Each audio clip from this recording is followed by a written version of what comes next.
ULM has increased total enrollments for this academic year.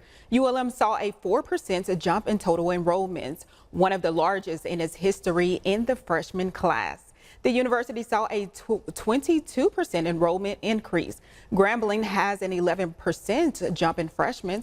The nursing program at ULM is one of those areas seeing an increase, and ULM's graduate school saw a 9% increase, making this year one of the largest ever enrollments in graduate courses.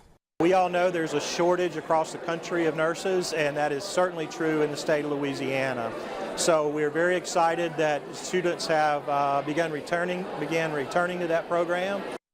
Grambling State says that this year's freshman class is the most globally diverse, with nearly 200 students from 17 different countries.